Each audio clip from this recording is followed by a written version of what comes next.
Hello, welcome back to another Models by me. This one of an unboxing of the old Avro 504K by Airfix. This is originally a 1967 kit, which has been re-released quite several times. I think this one with the Swedish decals is the last version to be released. It has unfortunately not been seen since. So what we're going to do, we'll do this in the usual manner. So we'll start with the outside of the box, then we'll do the interior and the contents, have a look at the instructions, followed by the sprues.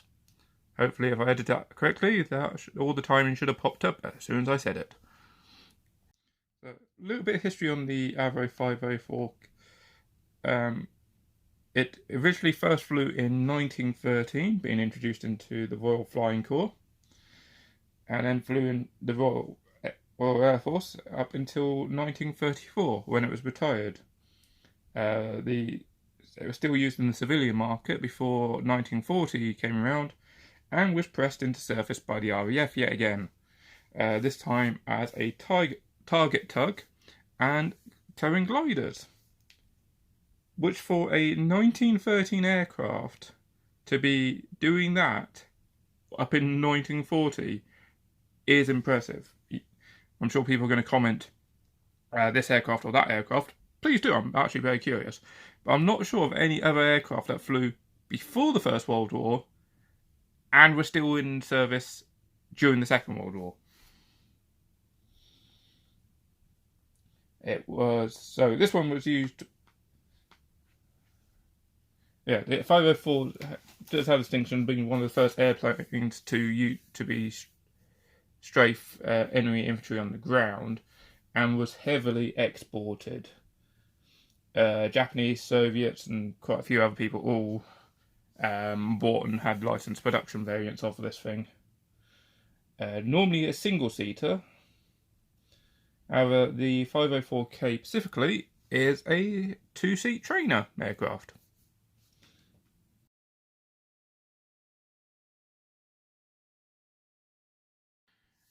Right, outside the box. So this is.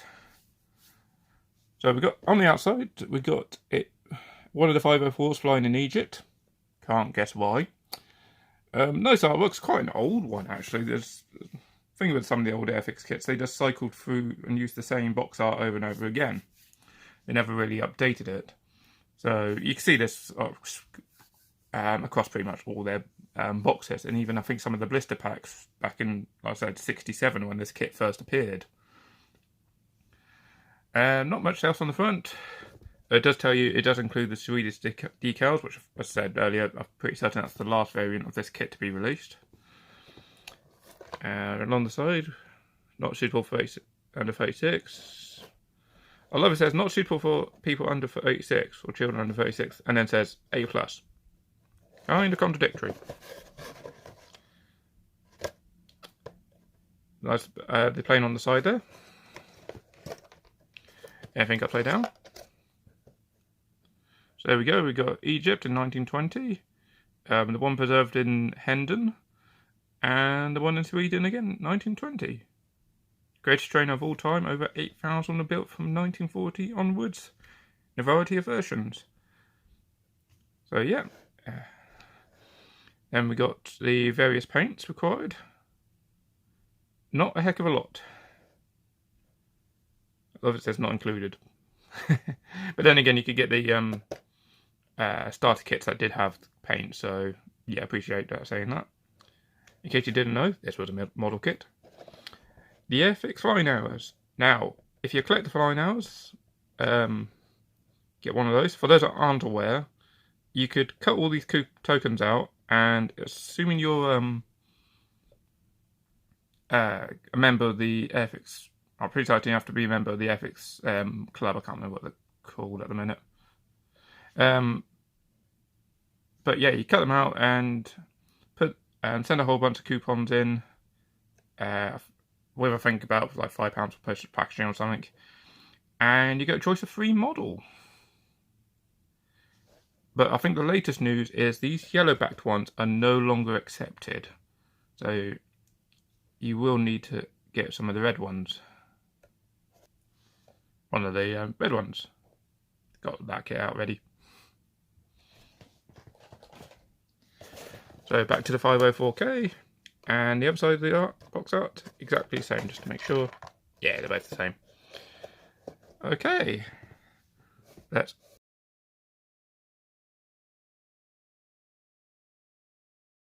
open them up.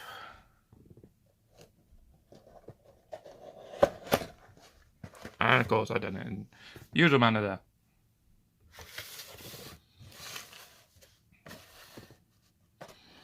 So we have the instructions. And then the sprues. And quite a lot of this, unfortunately, is all falling off the sprue. Quite a common problem. What else have we got down here? Got the decals at the back. Club Airfix.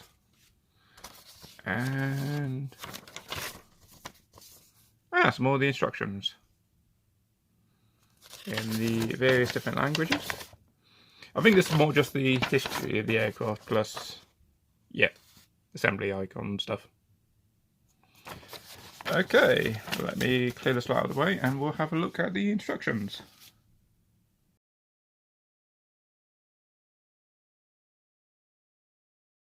So to start off with, this is a 67 kit. You can tell it's an old kit. But it does come with pilots, so we can do the jelly baby test in a minute. So first off, pilots into the seats. I love it doesn't actually tell you how to paint these guys up. That's amusing. Equally, okay, and then put them into the fuselage. Onto one side, you've got the instrument panels and the engine, and then it nicely tells you on the left here where you should put the engine block in on the fuselage. Plus then a giant block on the end, so you can have a spinny engine. Yep, being an old one aircraft, the engine actually spun, not just the propeller. Glue the two halves together. And then the engine cowling has its own instructional bit. Next bit, we have the lower wing assembly, plus the struts for the upper wing, the tail surfaces, and then upper wing assembly with all the additional struts.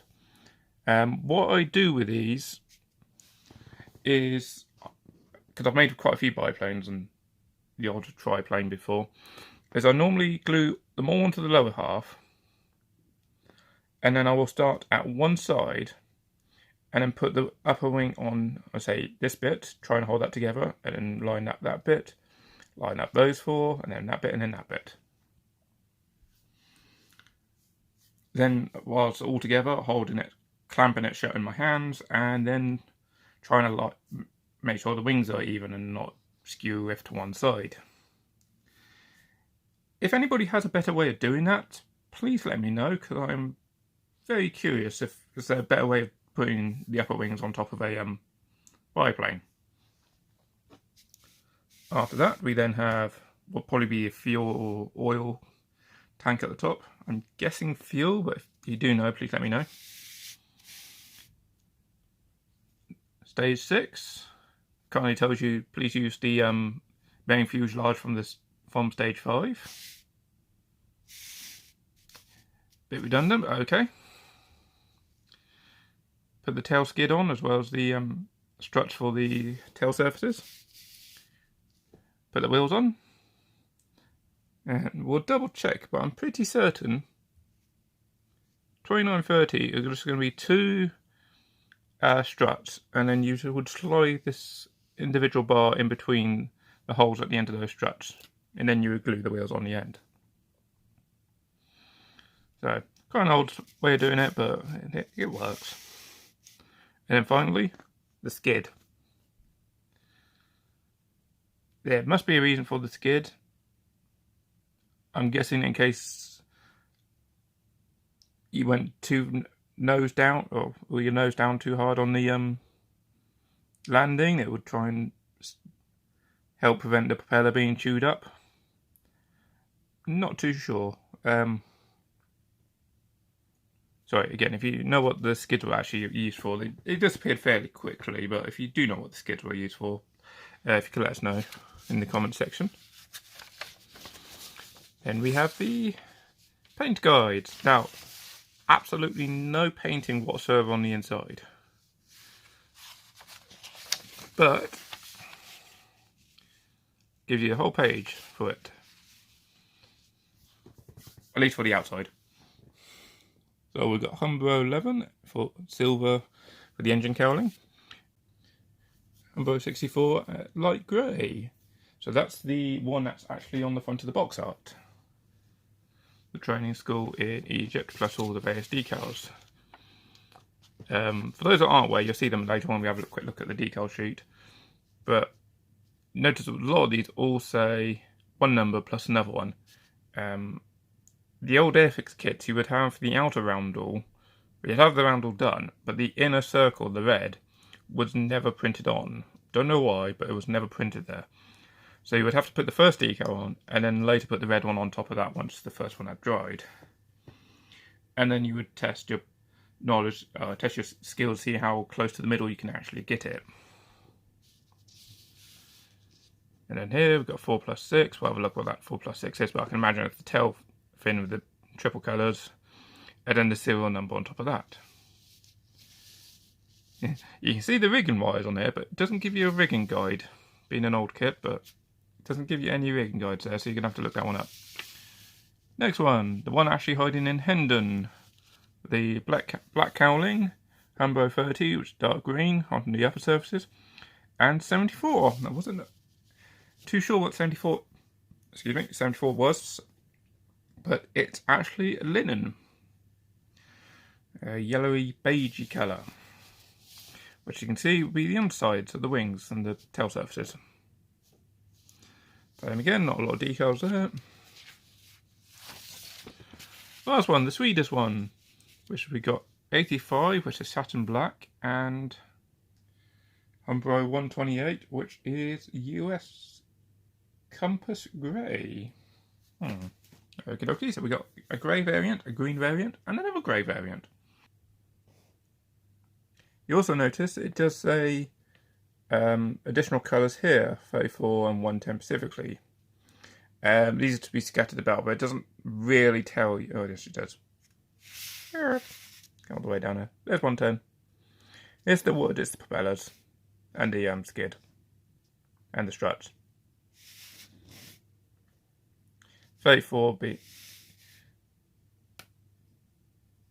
Yep, so where's there's 34. 34 white, so that's the tail flash.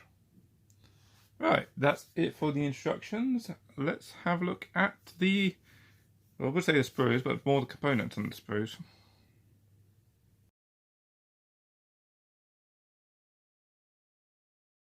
And the sprues. So, as you can see, some of the pieces have fallen off over time. This is a problem with the old sprues.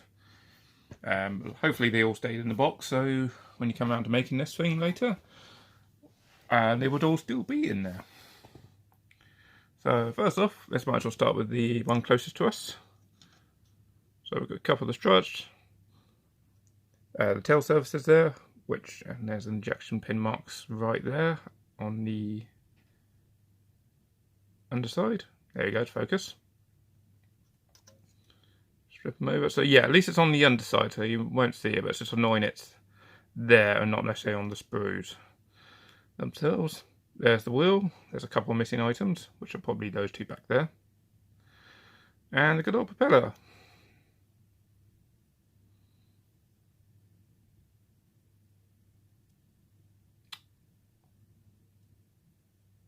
And you ain't going to focus. In the bits where it did focus, you could actually make out there it's got the like the nuts there, the screws to hold it in. The wings, I think the ridge lines here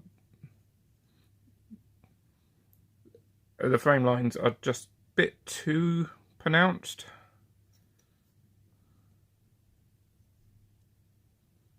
or the ribs, yeah. I'll probably say a little bit too pronounced. They're not too bad actually on the top side. Underside, they just seem to be like almost like the old panel lines. It was not. It should be more curved, just like the linen, like going in and out of the gaps on the ribs. But yeah, they got it kind of right on the top side. You can see the underside. Yeah, I would say it's kind of almost like a panel line there. Not quite right. The instrument panels, absolutely nothing on them. And finally, the Jelly Baby test. Are the pilots looking like jelly babies? No. There's a bonus. They actually look fairly decent. Also quite appear to be in First World War flying jackets as well. That is interesting. Nice little detail there.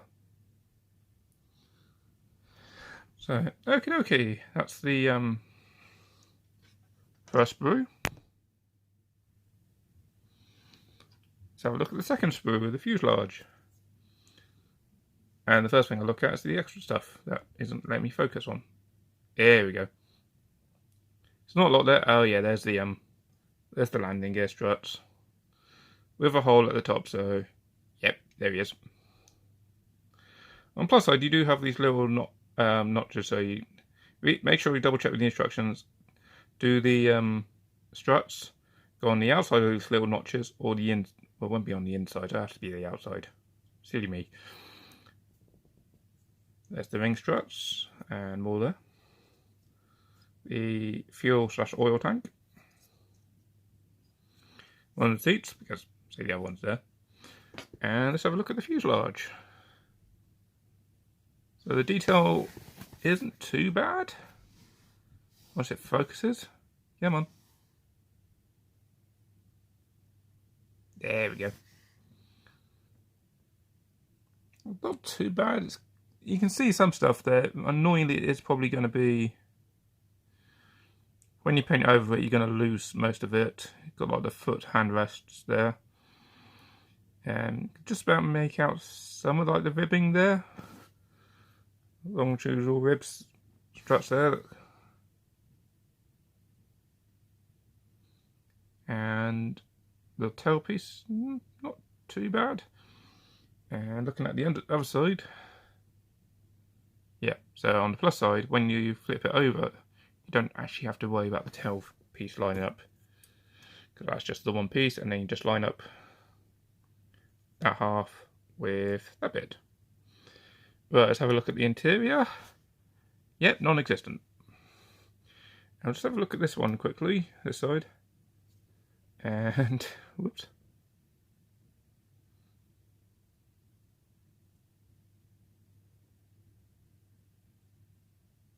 There we go, Airfix Productions 1967, part number 7.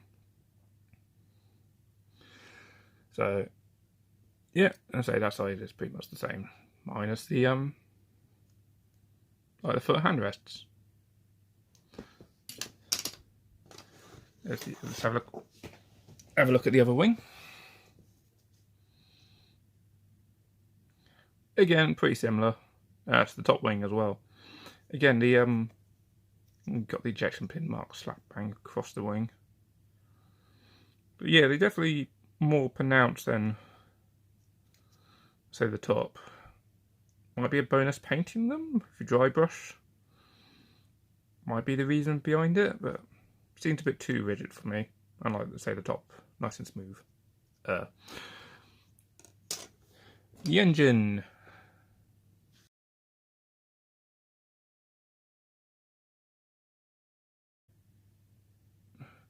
Just about make it out. So you got all the rivets, you got the like cooling fins around the cylinder heads. So all the cylinders. So yeah, that's nicely detailed considering the age of this thing. Seat is a seat. There's no seat belt in it because you're supposed to put the crew in, so there's no seat belt on that. Cowling, just a cowling. Right. Let me get the decals are. Let's have a quick look at the decals. Aftermarket and decals, which comes behind the nice, lovely protective film or protective tissue paper. Right, let's have a look. So, option A, B, and C. So, yep. So you would have, as I said earlier, you have the outer roundels, and then you would have to put the red dots in the middle of them. And the tail flashes, you would have to line up these numbers into the middle there. Ain't that going to be fun? There's the RAF Museum Hendon.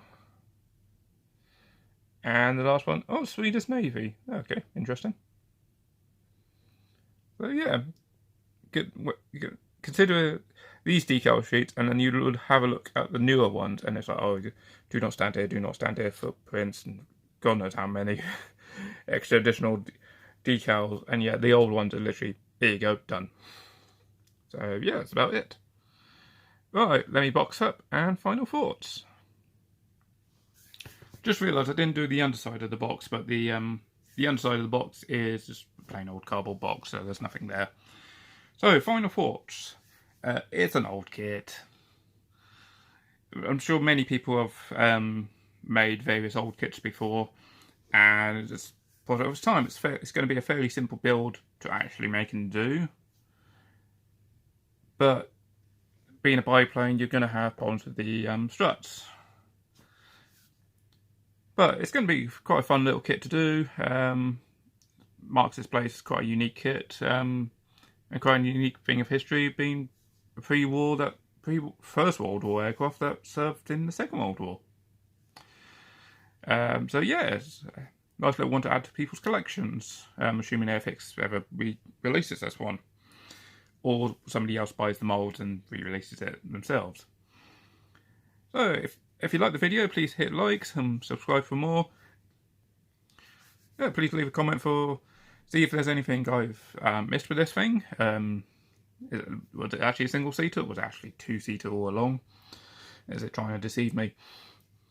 Yeah, so, and I'll see you on the next video, which will be another training aircraft, or trainer aircraft. Thanks, bye.